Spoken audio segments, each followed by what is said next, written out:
DJ mixing master बदनाम बादशाह SP बाबू पृथ्वीपुर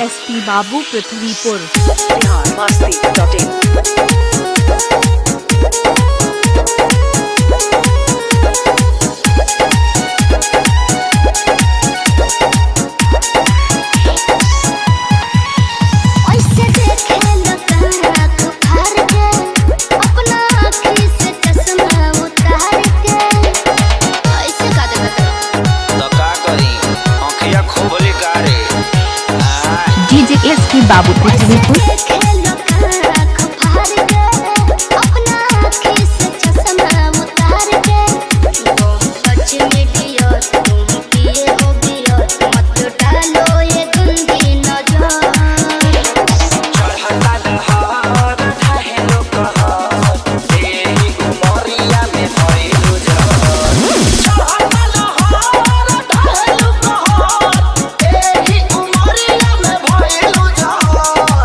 बदनाम बादशाह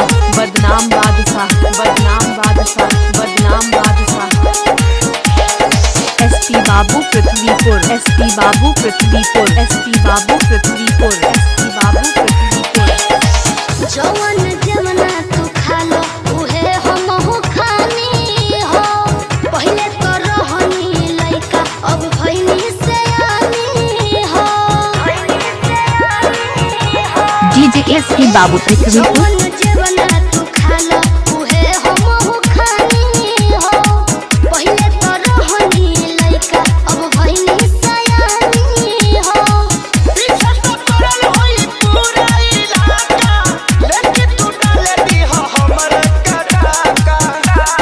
लागे बड़ी डर कुछ हो जाई अगर आपा छोड़ी है न कवनो कसर। चढ़ता दहार है रुकहार एही उमरिया में भइलु जहर।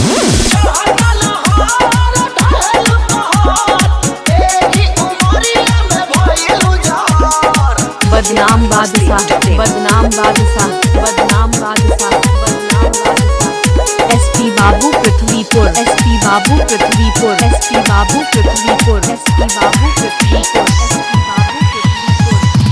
जेहि के देखऊ है मांगता हमरा से दिलवा हो।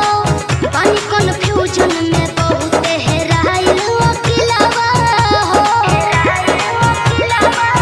डीजे एसपी बाबू पृथ्वीपुर जेहि के देखऊ है मांगता हमरा से दिलवा हो। पानी कन्फ्यूजन में बहुत हेराइल अकेलावा हो।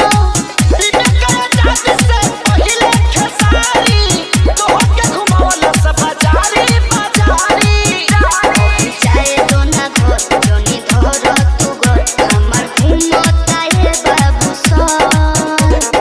चढ़ता दहार है रुकहार एही उमरिया में भइलु जहर। चढ़ता लहर ढल कहर एही उमरिया में भइलु जहर। DJ mixing master DJ SP बाबू पृथ्वीपुर मोबाइल नंबर 8810902667।